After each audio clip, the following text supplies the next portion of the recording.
everyone. Hi. So, what does your site survey report says about you?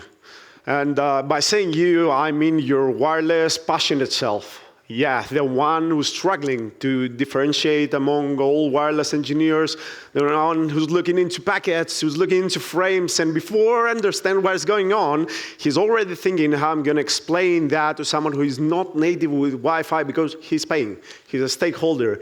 He has the ropes. So do I have to explain that? My boss said yes, or yeah, I don't want to. And yeah, I'm here to let's get it from the start. All right? So most of you in here might have heard of a process called wireless site survey, right?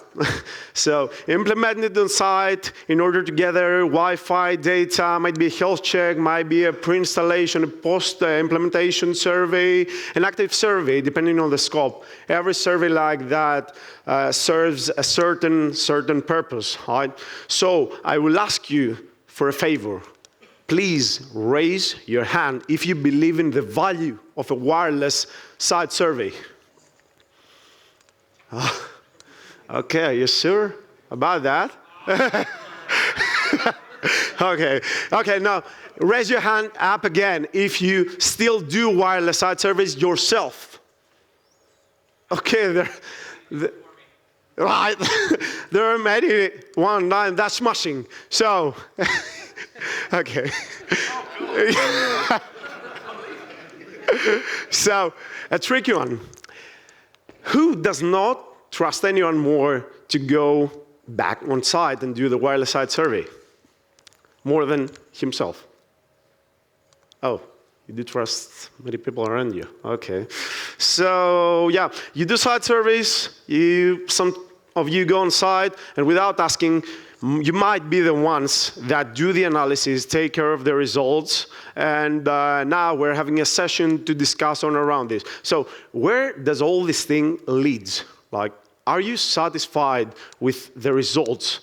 Are your site survey results getting the applause they deserve? Say yes or no in 1, 2, 3. Yes. Okay. Wouldn't expect that. Although, that's music to my ears, but I know that. So, Matt lied to you, saying music. I was dropping the Spotify list over there. Again. Oh, no, this one. So it's not the last time you're going to see a QR of the Spotify list Matt told you. That's a Wi-Fi Design Day in London 2026 Spotify playlist. Although, I was going to get it from the start, as I said. So, you do a lot to start with wireless site surveying. I mean, you start with probably doing a CWNA and ECSC design class. Then you get geared up, like get a sidekick, get a tablet, get tripod equipment, and AP on a stick stuff. So, you're going to need all of this equipment, and you're geared up like Master Chief, but you're still not done. After you do all of those, you need to come up with a workflow to assemble and use all of those items. So that is a good chance to be man of the house, right?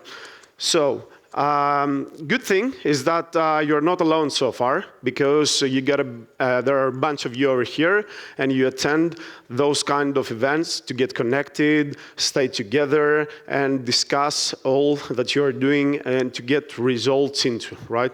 So far so good. So let's have a look on your average workflow, right? So project kickoff. You start with your business requirements, join online meetings, managing all necessary resources that you haven't acquired, or even create precious floor plans that you need in order to go forth. Right? Then you can sit on a desk with essential overnight beverages and set up a working plan before on-site works. If you virtualize all your data, you input requirements, and out of the requirements area, charge all the devices to get prepared to go on-site.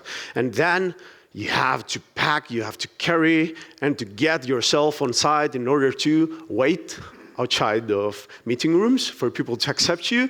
get bumped by a forklift because it's Friday 13, on get frostbite because they never mentioned free digits in scope as well, right? So anyways, you're gonna end up like this.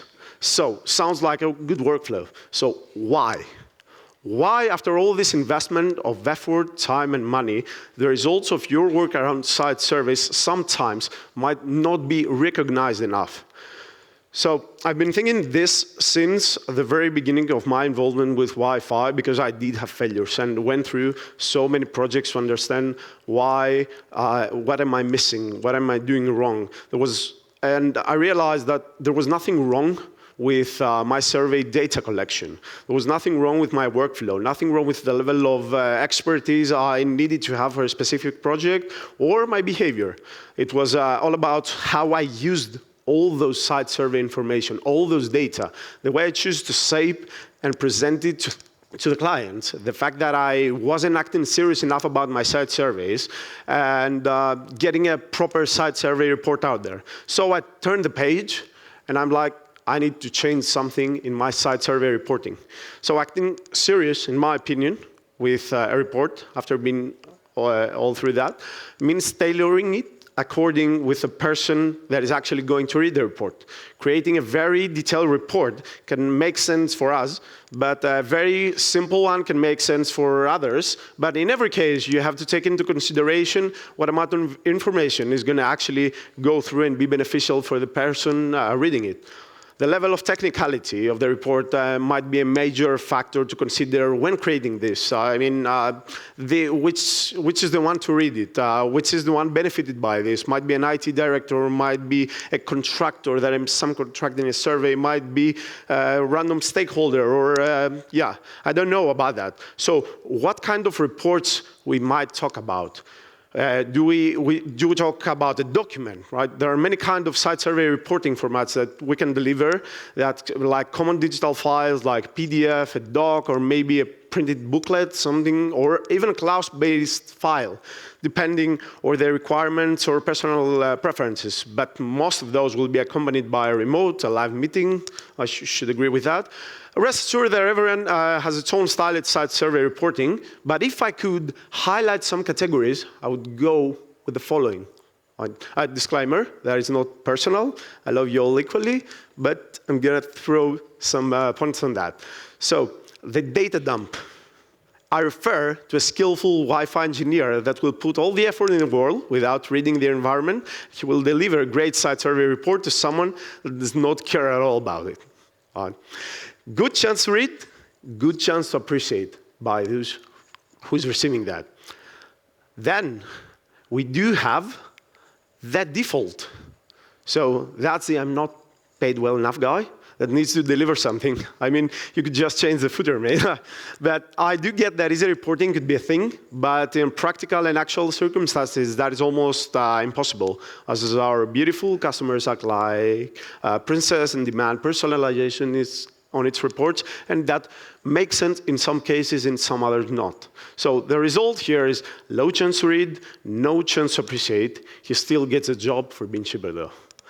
Then we got the author, the almighty William Shakespeare of Wi-Fi, the guy that will dedicate 2 pages with airtime utilization, heat maps explaining that supposedly you had 10 people sitting on a specific bench, that they have half and half devices each, that would be 2 by 2, 11AX, and half of them would have the 11AC 1 by 1 device, and because they're wearing green shirts, that yellow area might not properly support voice over IP applications. And customers like, dang, okay, what shall we do about that? It's like nothing, it will probably work. Yeah, so the result here is low chance to read, but a big chance to appreciate if the speculation and data actually makes sense, right? Then we have the marketing guy. So the one that will design the report cover using freaking Illustrator, while the rest of the report and the whole content will be the default template.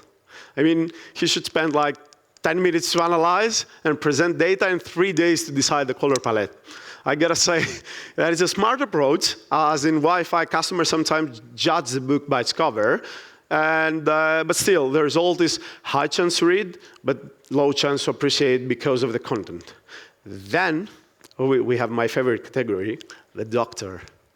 So the doctor, you open a site survey report, and it goes like chapter 1, remediation plan. Hold on, mate. You're hard to do a design here. And just do as I say. Yeah. So this guy has a high chance to read because we refer to a small document, normally like 3 pages, I don't know, and a fair chance to appreciate. So yeah, you never know. And then the cybersecurity guy. This guy is the one who's filling you up during vacation, goes inside, calls you 10 times for instructions to how to turn on the sidekick, and after 1 minute, he's like, holy moly, there's a rogue access point near the window. That is a serious threat. We got to do a penetration test and activate intrusion prevention, all right? And long story short, he got anxiety, he left the site, and he delivered 0 pages of reports. So the result is that an actual Wi-Fi engineer has to revisit the site tomorrow. And if there was an actual rogue AP, he could make a security report or an ACA optimizer, in my opinion, but he wouldn't know because he hasn't taken an ECC design class like most of you guys, right? So still, you're gonna end up like this. So the question gets back on how will you win the Champions League in Wi-Fi? How will you get an applause through your site survey reporting? And I have get it into 5 different points, if I could sum it up. And starting with number 1, I would always connect the survey data and findings and wherever points you want to include to the business requirements.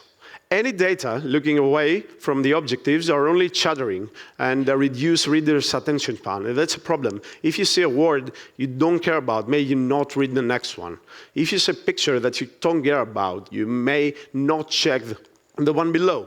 Let's say you refer to a warehouse Wi-Fi, SNR, heat maps, dumping might make no sense, and nobody look into 5 pages of data. Although if you create a chapter name, narrow aisle VNA lift, that would might look like that, and present a floating view of how the device's RSSI will vary based on the height. Then you could grab the reader's eye.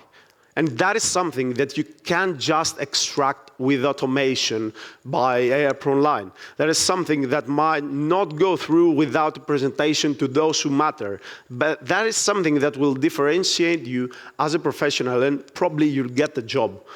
So, number 2, respect your reader's time. 1 picture equals 1,000 words. When you can reduce the time and effort of a reader, get the point, then he won't overthink about investigating her time in your report. So, when I saw RSSI on a 10-story building, like, don't do this, please. Instead, do this. When I saw your survey pass, don't do this. Instead, do this. I mean, we're close to the singularity, and people still deliver documents having heat maps like this inside. So anyways, number 3, always consider who's reading your document as a shape, the tone, the content, and everything else will be associated with that. Both result-wise and business-wise, your wives won't appreciate a good spectrum analysis. So number 4, avoid cluttering the report with unnecessary information. Instead, like, utilize data to make your arguments and boost the integrity of a good Wi-Fi survey with purpose, even if it refers to a design or it refers to a validation. Like, in some cases, you have to explain the process, the methodology. I mean, sometimes I always put it as an optional chapter, but a report that outlines the process or methodology you followed serves as a compelling narrative for your data and findings. That adds up proof of expertise and reveals like a clear attitude. And it's also very easy to make an ordinary report. I mean, you can just copy and paste a chapter that outlines the methodology you are following because it's a standard run most of times. So especially if the report refers to the point of contact, you might have spent time together during survey. You can use it to boost this relationship. You can use it for your own benefit, right? So, I mean, I'm proud sometimes to get the IT guys know what those gray dots are and how those heat maps are generated. So sometimes I do feel like I'm the chosen one, right? Sometimes. But anyway, next time someone would say, could you conduct a wireless site survey? And come to you like this. You do say yes. You do say yes. And when he'll come back to you and tells you, okay, when do we expect the heat maps? So be like my friend Dave over here. Okay, that was all about it. Thank you for your span. Yeah.